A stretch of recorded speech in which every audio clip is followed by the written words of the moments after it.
Culture starts with the leader, and then it works its way throughout and hopefully doesn't get diluted, but gets amplified throughout the organization. One of the things I do is I produce TEDx Santa Barbara. I also produce other TEDx events around the country. And the first thing I work on is the culture of what are the rules of engagement for this team that's going to come together, that's a volunteer team to do something of great importance, to pull together everything it takes to launch ideas out into the universe. That's the big idea of a TEDx. So how do we do that? What does that look like in terms of, and I specifically lay out what those ideas are. Welcome to the Global Affair podcast, brought to you by Love Out Loud, the world's largest love-based movement, actualizing a civilization of love by 2030. My name's Nicole Gibson, and join me and some of the world's brightest minds as we bring some of the most important and controversial conversations of our time into a space of unity. It's important to know that as your host, this isn't about my personal opinion or bias, but rather an opportunity to listen with love, honesty, curiosity, and reveal the true universal experience us humans have amongst the differences. So if you love the show, please let us know by giving us a rating and tell us how to make this conversation easier for other people to jump into as well. And with that, let's get it. Mark, welcome to the Global Affair. I'm really excited for this conversation. Culture is a personal passion of mine. And before jumping on with you today, I was thinking about how I wanted to kick this conversation off. And it got me thinking that from my perspective, those who become fascinated by culture generally have been at some point in their life in a position where they've been the observer of culture, which I found generally means that at some point they've kind of been on the outskirts to be able to separate themselves enough to ask questions. And so I wanted to kick us off by asking you, was that part of the reason you developed a passion for analyzing and deconstructing and reading what culture means? I see that point, and I instantly thought of people who have been in a toxic culture, and culture became important to them, and they started paying attention to it and said, what would it take to have a nurturing culture? What does a healthy culture look like? Because this one I'm in now is not. That wasn't the case with me. I've been an entrepreneur my whole life and learned really very early on that the leader sets the tone for the organization, and the things that are important to the leader in terms of values. What are the values that person has? And if they're strong and observable, they have a gravitational pull that pulls in followers, customers, employees, all kinds of people, because they're like, I like that. I want to be a part of that. I agree with that. I want to align myself with that. I so agree. And I think often, it's something that companies take for granted and kind of leave in their strategic document. And the reality is, those values, that culture doesn't come out of the box, doesn't come to life. And when we were brainstorming around this particular episode, you came back with how ethos defines culture. And I think that there's a lot to be explored in that. And I'd like to begin maybe with some definition around what does ethos mean to you? I don't have a Google window open here, so I can't tell you the Greek for it, but I'm sure someone will put that in the show notes. That's a Greek word, but it is the things that we hold dear, the things that guide our lives. For me, I'll say rules, guidelines, principles might be a good word. They're the things that you willingly choose to adhere to because they're important to you, very deeply personal to you. And as a result, you, in my opinion, by leading with what your ethos is and letting people know that and not have to guess that, they know more about you. And it, at the same time, while it informs them, it allows you to have a little bit of vulnerability in that conversation with someone. And why, from your experience, is that so fundamental to the development of culture? As companies scale, and I've had, the one-man band individual contributor and up to 600 people working for me and everything kind of in between. as a business scales beyond the founder or co-founders, and you have other people come in, if the culture, and by that I mean those rules of engagement, are not fixed and firm, they become diluted and they become ignored and they're not important. And as the company spreads, by the time you're at 100 people, they're like, oh, we have a culture? Oh, so if one of your cultural values is teamwork, like that's one of the things that's important to you. We do this as everything we do as a team.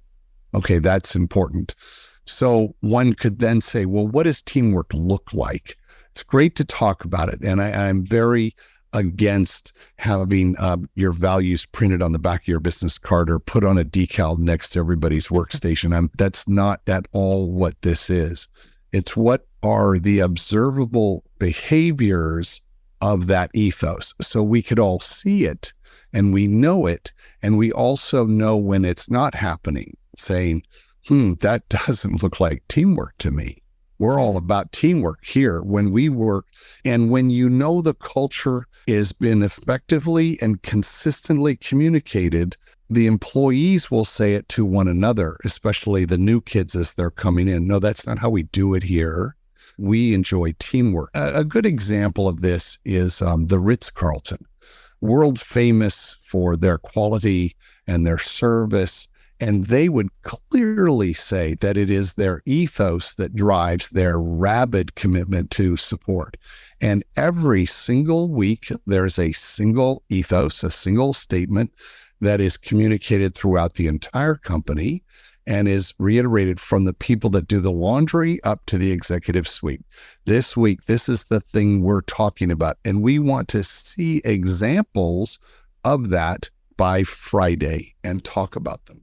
I love that. It's so important. I know from, my own experience, not just in building companies, but a lot of the community development work I've done, when you bring people together, what people are really seeking to find that sense of belonging, that sense of identity with the community is often the shared values. Where can we come together and agree on things? Where are our points of agreement?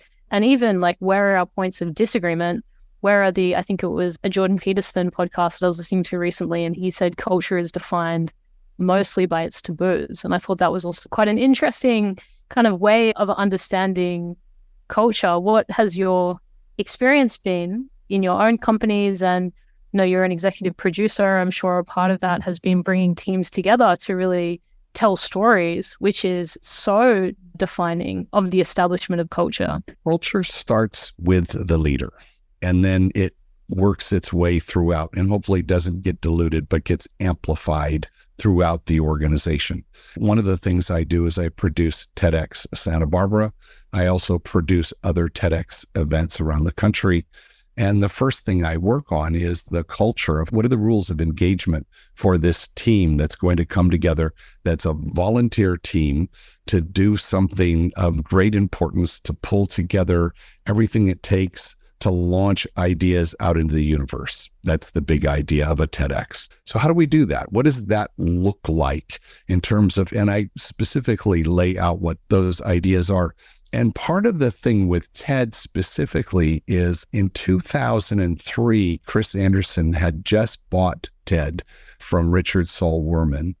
And he asked us to create something novel, which was a matching engine for all of the attendees that went to TED. Now, this is when TED was still in Monterey. It was small. There were no talks online.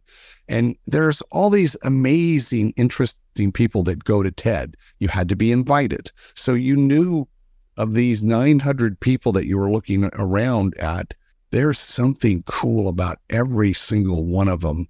I don't know what it is. There's the obvious celebrities and that kind of stuff, but everybody else, there was something.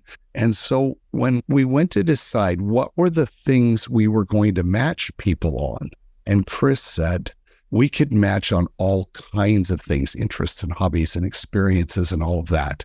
But if we don't match on shared values, the relationships will not last beyond the plane flight home. Oh, sure. And Out of curiosity, how did you facilitate that within the system that you built? It was very kind of cool. No need to get into all the mechanics of how we Sure. did it, but there was think of it as just this whole word cloud, and you would pick words and put them into a box, and where you put them from top to bottom indicated how important they were to you. And one of the clusters was called I'm Seeking. And that's where we talked about values. What were the things that I was seeking gratitude, I was seeking continuity, I was seeking resilience, I was seeking all of these things. And then it would match you with people who were seeking the same things. And hence, while you were there in Monterey in person, you could meet people that were on a different path or the same path as you. In fact, it was interesting.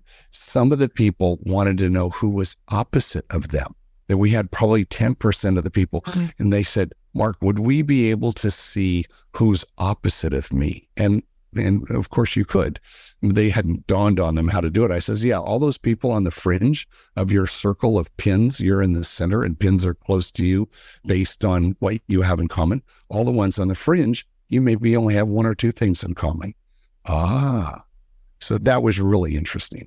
This actually leads me to one of the other questions I had. Within a community, within lasting relationships, shared values, I think most of us understand are kind of fundamental to a lasting relationship. But one of the things I think a lot about in the context of kind of modern day society and our kind of ever-growing modern culture is it's almost become, difficult and inconvenient to extend our values to those that don't share the same values as us.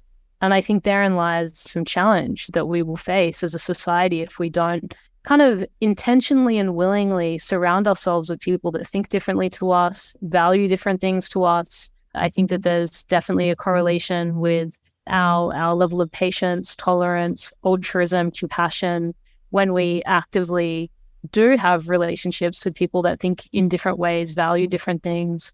What are your thoughts around where those lines are? Nope. So two thoughts. One is I want to have common values with someone else. I don't need common opinions with someone else.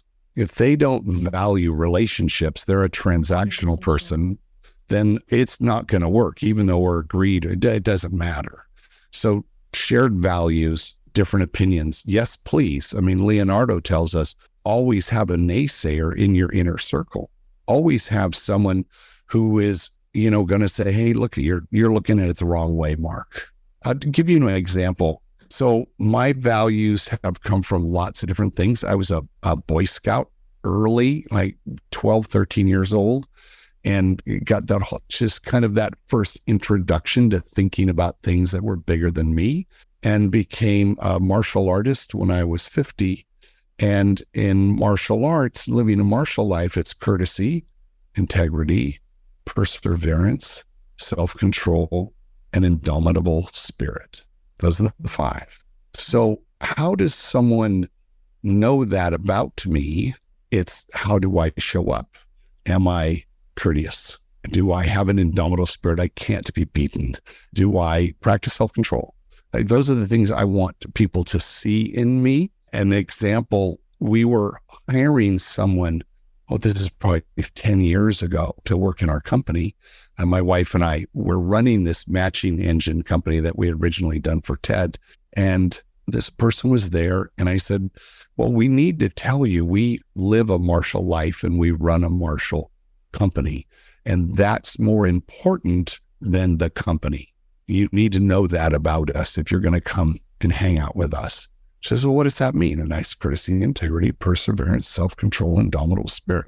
That's what's most important. And doing your job is next most important. And we had the interview and she left, and she called back the next day and she goes, I really want you to hire me. And I said, okay, I get that. Why? And she goes, no one has ever talked about values in an interview before. And how great would it be to come work for a company that places values above everything else? That's so fascinating. And I'm sure that really is a true reflection of the level of prioritization many teams and companies have around values. And yet we know, that culture is the thing ultimately that kind of makes or breaks a company, its sustainability, its success, its capacity to develop kind of loyal clientele. So where do companies go wrong? Because I'm sure there are many entrepreneurs even listening to this episode that are maybe really trying to establish a culture that they believe in as their team grows, but it tends to be something that is kind of low on the priority list in amongst everything that is to do day to day. Where does one kind of begin in placing it in the center and making sure that it becomes kind of this non-negotiable? So the good news is I have a positive answer for that. Great. My background was in computer animation software.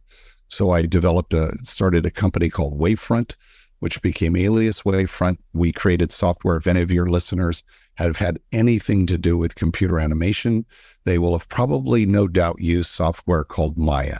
And it was my team that created Maya 30 years ago, or 1988, so a while ago. And that software was the result of several tribes coming together through the result of mergers and acquisitions. And we came together and we needed to build this new software. Well, the challenge was we had 3 separate companies that were tasked with this: French company, a Canadian company, and a California company. And we were just never on the same page because we had completely different cultures, not only societal cultures, but corporate cultures and technical cultures and all of that.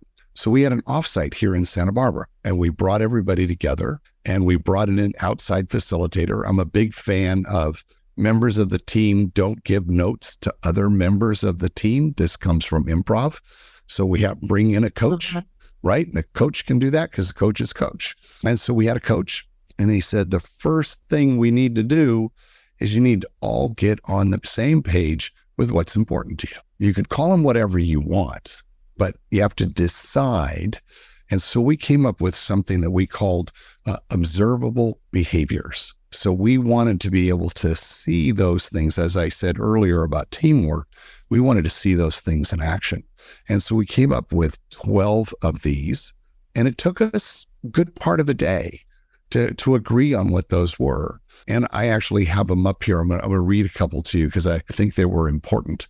Demonstrate caring, commitment to clients in our words and actions. Be an enthusiastic student of our industry, our technology, and our current and future clients. Practice teamwork, cooperate with, care for, support, and respect each other. Use open, honest, and constructive communications. Don't leave things unsaid. Listen, clarify, and empathize. Keep commitments. Seek and support alignment. Focus on high value, high leverage activities. Be accountable for the results we produce or fail to produce. Work hard, laugh in the halls, get great stuff done, act like you own the company, and finally celebrate success. And I've never actually read those out loud before, but now the picture I have of it is all of us signed it.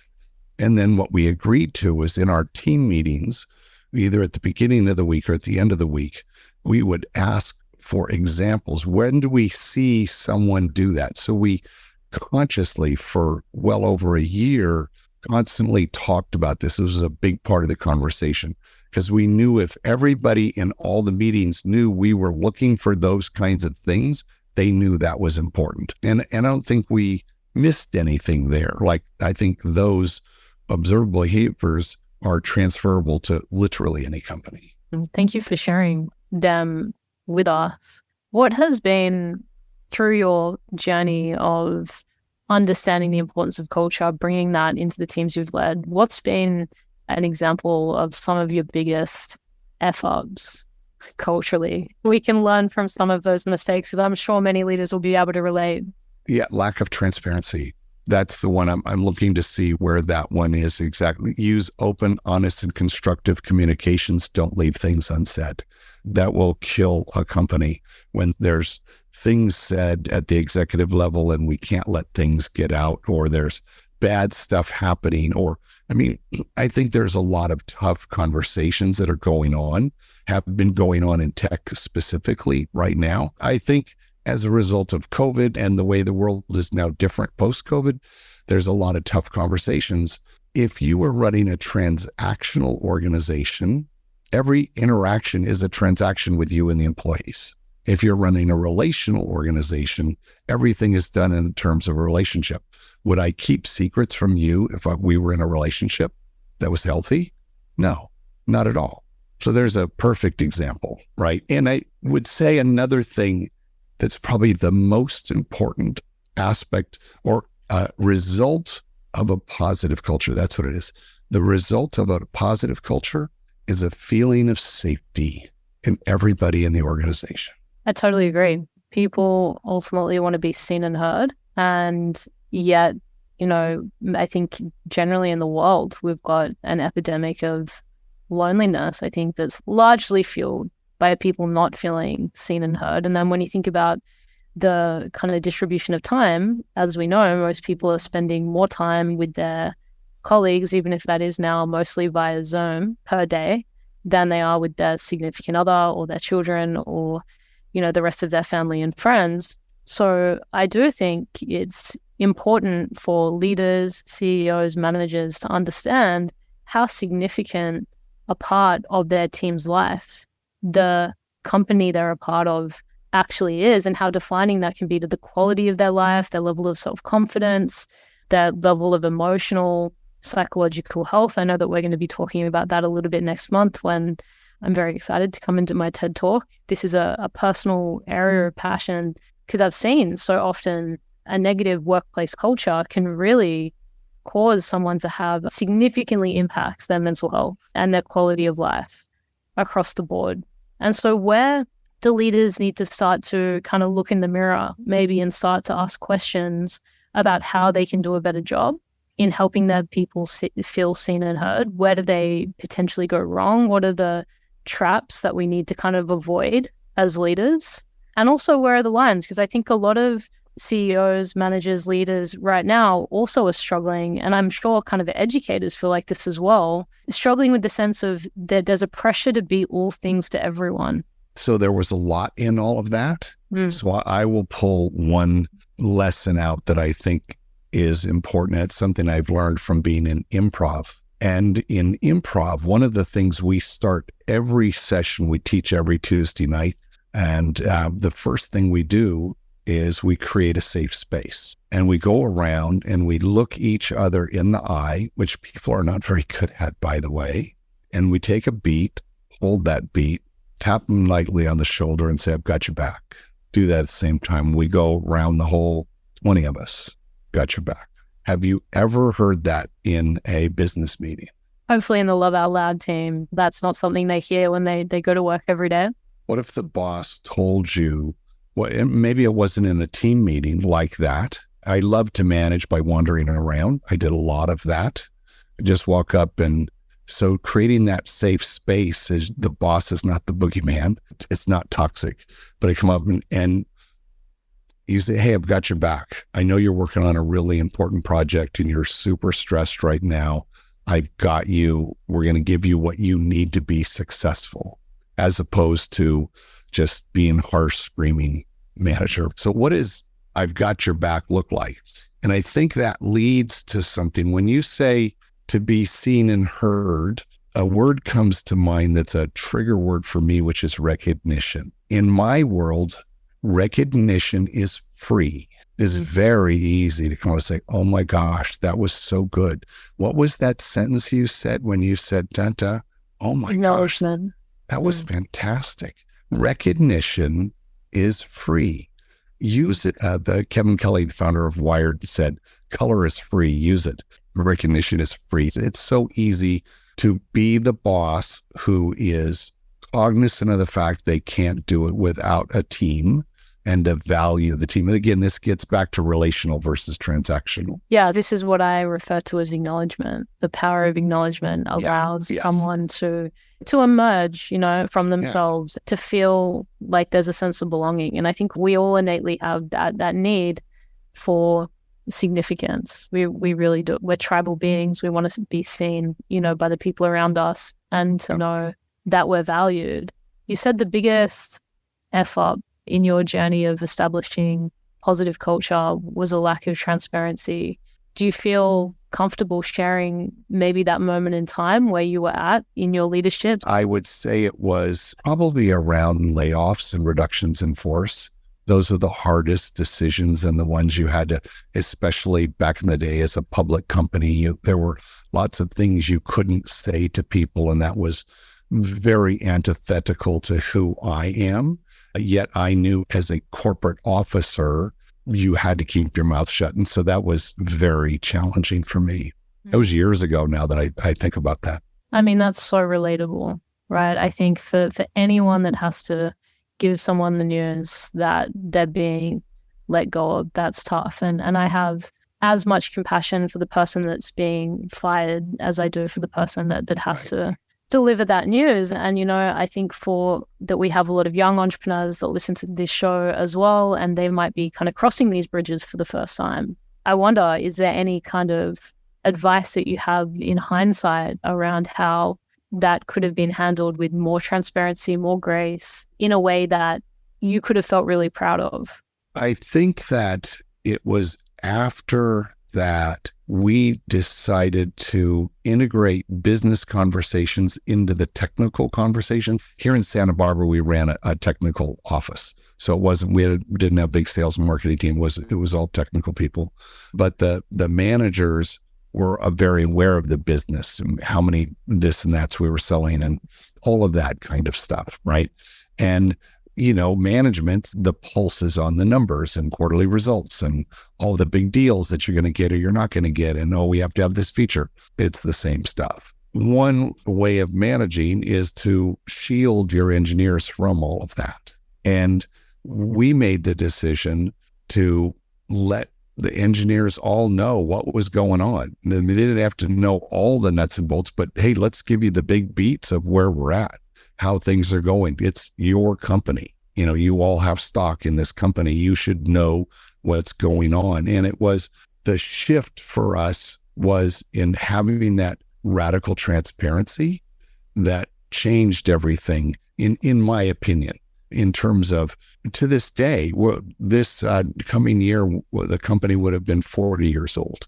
And people to this day still say that was the best job they ever had. And sometimes it was their first job. We were the first job for a lot of people. The guy who won the Academy Award for visual effects for Avatar, Way of Water, from Weta Digital, I was his first boss. And when he came back to Santa Barbara to get an award from the Santa Barbara Film Festival on his way to the Academy Awards, he said it was the best job. Notwithstanding that he loves what he's doing now, but that culture, and people will specifically say it was the way we treated people. I think one thing that is so easy to overlook in a position of leadership is the power you actually hold. The power that, a throwaway remark that you just say because you're having a bad day, or even the opposite, a compliment that you give kind of in passing in the hallway or during a meeting can really be something that stays with the people that you employ and can change the trajectory of their career, how they feel about themselves, what they believe is possible. And I've 1,000% been guilty of this, especially as a young leader. A lot of the people I've employed over the years have been older than me. It's taken me a while to kind of conceptualize that I've held a position of power in those dynamics and how to learn to use that power responsibly. And as you reflect on this example of transparency, I'm curious, what did you need to develop in your own character to become more comfortable in approaching leadership and your teams in this way? It was the awareness. I think it's about being present. And that's something that's taken me a lifetime to get good at. Hopefully I'm good at it. It comes from meditating, comes from martial arts, it comes from improv, it comes from being very present. That is very hard to do. And you're either lamenting a bad decision or a failed something. Oh gosh, I wish I would have done something different. So I'm looking in my rearview mirror, or I'm thinking ahead of what's actually happening. So I'm either living in the past or I'm living in the future. And both of those don't work. If I live right here in the present, right now, and pay attention to the body language and what we communicate what 72% is nonverbal. So I'm paying attention to nonverbals all the time, and my own included. Such a big thing, and something that I've talked a lot about through my life, the power of presence, and also the question, why do so many of us struggle with presence? What's the real reason we struggle to fully sit with ourselves and face the reality that's in front of us in any given moment? I'm going to go back to safety, right? If I feel safe with my own self, safe with my decisions, safe with the way I'm going to show up, safe as soon as I open my mouth, I can trust myself, right? Safety is also trust. So if there's a lack of trust in your own ability, whatever it was, you have a lack of trust in yourself, then that's going to be an issue. So it comes down to trust and respect and those things that are important in interpersonal relationships that we have outside the office, I think are as valuable and as important in the office. I really agree. And I think that there's so much depth to be explored in this. Your journey of deciding to become a martial artist at 50 years old, what was going on in Mark's life at the time to throw yourself so wholeheartedly into that discipline? New girlfriend. She wanted to be with a martial artist? I wanted to see her, and she was gone 4 nights a week at the dojo. And I did not see myself as a Karate Kid kind of person. And she said, I'm going to be there every night. And if you want to see me, come to the dojo. And I went, and Grandmaster Wheaton, a couple years older than me, same height as me, the same kind of chill vibe as me. And I was like, oh, this is not at all what I expected. And that's when I learned courtesy, integrity, perseverance, self-control, and an indomitable spirit. It's like, oh, I kind of like this. And I didn't miss a night for 3 years and got my black belt at 53. How amazing. The power of love, the unexpected doorways love opens up for us. And what about your relationship with presence prior to that? Has it been a journey for you in dropping into that presence over time? And was it somewhere that you just kind of arrived and you realized, well, wow, okay, I'm more present than I've ever been? Or was it an intentional pursuit? I think I've always been that way. And there's a couple of examples come to mind. One, in my 20s, I was a chef here in Santa Barbara, built restaurants for people, managed the university food service, managed the Westmont College food service. And I worked for some significant chefs. In the last year of their career, they retired and passed the torch to me as a young 21, 22, 24-year-old. And that's pretty amazing, that luck for me to be in that position. But one of them, I remember Chef George Grayson said, he just looked at me and he said, I'll tell you everything, but I'll only tell you once. So you better get present. Just pay attention, right? And so I always had a notebook with me in my lapel. But a month later, after starting there, the salad girl said to me, she said, George never talks to anybody, but he talks to you all the time. What is up? And I said, I'm listening. Honestly, it's so overlooked in our society. And yet it truly is the keys to our expansion as an individual on so many levels, as a leader, whether that's nurturing a culture that is positive for the team you're working with, or, even on the other side of your business, how many hundreds of thousands or millions of dollars are spent on market research when you can simply just go and speak to the people you're trying to serve and actually hear what they're trying to tell you and what their needs are. I just wrote a couple of pieces on this software I talked about earlier, the Maya, the way it came together. And my role was to be able to keep and appease all 3 tribes of people. All the people that had bought the French software, the Canadian software, and the California software had tens of millions of dollars invested in workflows and studios and huge organizations. And here we're saying, yes, and we're going to combine all of that into one new thing that you also have to learn how to use, but it's going to be great. And my job was to carry that mail out around the world. I spent, 80% of my time for 4 years out talking to users all the time. And that's why Maya to this day is the number one software out there, because it was deep, deep connection and conversation with clients. However, we had a CEO, one of the CEOs who the board had put in, he was just a numbers guy, no passion for it, just standard numbers guy. And we're at one of the big trade shows, and I think it was the opening morning, and the doors had just opened, and we're standing there, and 4 guys come walking up, animators, all black, leather. One of them's in a duster. These are animators. This is what they look like. He says, well, I'll step away. These are your customers. I went, hold it. They're your customers. And before he could scoot, I literally held on to him. I'll leave his name out, but I said, I'd like you to meet, these are your customers. Hey guys, this is the big boss. He makes all the decisions. And it was painful for him to do that. So as the leader, remember, if you're not in love with your customers, how can they be in love with you? It is gold, that sentiment, to understand that, 9 out of 10 or more startups supposedly fail. And I'm so interested in understanding how many incredible ideas could have been saved and gone the distance if the leaders were willing to actually listen to those around them along the way. How many crises that we're dealing with on a cultural, societal, planetary level could be avoided if we actually stopped to hear each other. And because the answer in many cases, I'm not saying all cases, but many cases, I learned it through doing community development work. All I would do would be to go into the communities, listen to the stakeholders independently, and help bridge the conversation so that they could actually hear each other.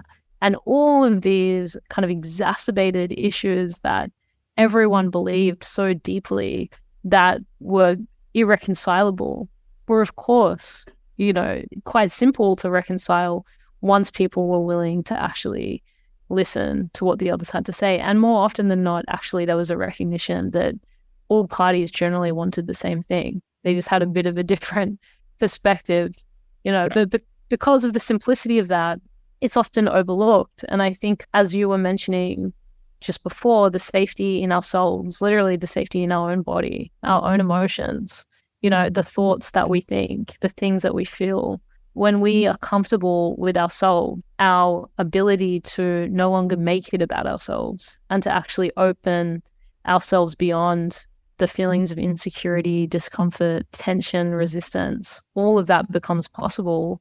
I really hope that if there's an entrepreneur, someone that manages people or is a community developer, is listening to this, they can take away just how powerful that work is to commit to in their own life, individual self, and how much permission it grants those around them.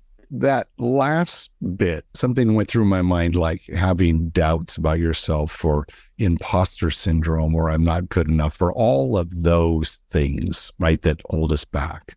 That's where that 5th tenet, indomitable spirit, when you live that and you fully understand what that means, it's as important as the other 4, because that's very personal to you. And I remember asking Grandmaster, I understand those 2 words. What is the power of those 2 words? Explain it to me. Those words are hundreds of years old. Those tenets were from Musashi. He says, it's just simple. You cannot be dominated. It's not any harder than that.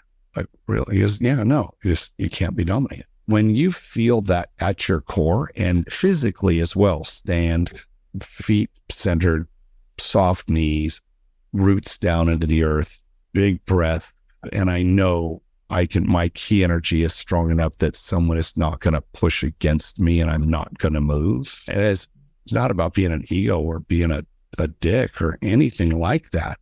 It's, I can't be dominated. So competition's not going to hey, we missed a deadline. Okay. All right, let's go. So much of that capacity, I think, comes down to perspective as well, to not see the immediate feedback of failure or obstacles or difficulty as the end point, to be able to hold your ground, stay present, be unshakable as those points of feedback come into your reality, and recognize that there's a bigger picture that is there to be unfolded. And if you stay the course, and how many, incredible ideas and projects or artistry in the world was 2 inches from gold, and I think that this is often, I get asked the question, Nick, your message is about loving out loud and loving relentlessly and loving boundlessly. And I think that this is my way of having an indomitable spirit, that the love I give to the world is unconditional. It doesn't matter what happens. It's not about the external. It's about my invitation to consistently show up, in the thing that I am devoted to in my life. But so many people, I think, hear that with the perspective of, well, there's a foolishness in that, and Osho has a way of explaining this, which I really love, which is, we should be the fool, because the fool is the person that gets taken from and continues to give. And the fool is the person that gets lied to and continues to trust. And everyone looks at the fool and thinks, the fool is a fool. No one wants to be the fool. But the fool is actually the one that has the keys to the universe, because no matter what, they stay in an open state, they stay in a loving state, they stay in a giving state. And I wish so deeply for people to understand the power of that unconditionality. And yet there are a few messengers, and I'm happy to have found one in you that, embody that, they're committed to that. And so I guess my question in this is, how can, through your wisdom, how can you support the reframing of the foolishness that comes with being indomitable? This may not be exactly the answer, but another master in our life, Master Rick, he's also a doctor of philosophy at Davis, and he teaches Hapkido. He will stop the lesson and start philosophizing with us, which is fantastic when we've had a chance to train with him. His approach to all of these obstacles and any of these obstacles that are in our path, whenever I've brought one up to him, I don't do it anymore, because I'm going to hear exactly these words. This is an opportunity to train. If you think about that, you think about anything where you had a little bit of, I don't think that went so good, or I could have done this better, or whatever that is for you. But if you're self-aware enough to pay attention to that, if you instantly say, this is an opportunity to train. So what could I learn from that? Oh, I wasn't listening. I was thinking of what I needed to say, and I wasn't being present for them, or whatever it was. If he's got, it's a beautiful day. He says, that's an opportunity to train. It's a Master Rick. How is my saying, it's a beautiful day, permission for you to say it's an opportunity to train? He says, now you get to work on your gratitude, which is why he's Master Rick. That's right. Putting ourselves at the cause of our life and not the effect, putting ourselves as the creator of our experience. It really does take radical responsibility. And I think that there's a beautiful full circle in there. As leaders, how willing are we to take radical responsibility in understanding that culture, ethos, demonstration that we want our teams and the people around us to emulate begins with us. 100%. Mark, I've loved this conversation. Oh, it's been fantastic. And I'm sure, we're only scratching the surface of the wisdom that's really within you. And so I'd love to just create just a couple of minutes to see if there's anything else there that you feel to share with our audience. I think we hit the core principles. One of the things we teach the people we work with is not teach, insist on. Anybody that works with, we work with public speakers and people that have high stakes messages that they want to get out to the world, thought leaders, things like that. And we help them through kind of all these things we've been talking about, how to get out there in the world.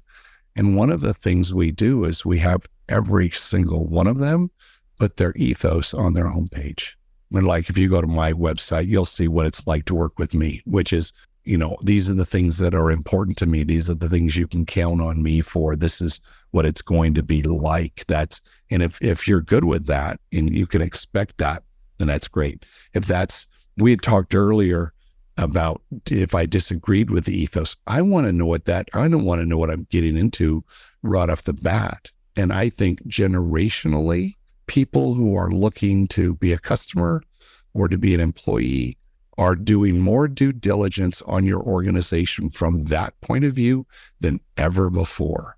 And so I want to lean into that and have that right up on front. This is what I believe in. This is what's important. If you're going to hang with me, this is what you can expect. Radical transparency.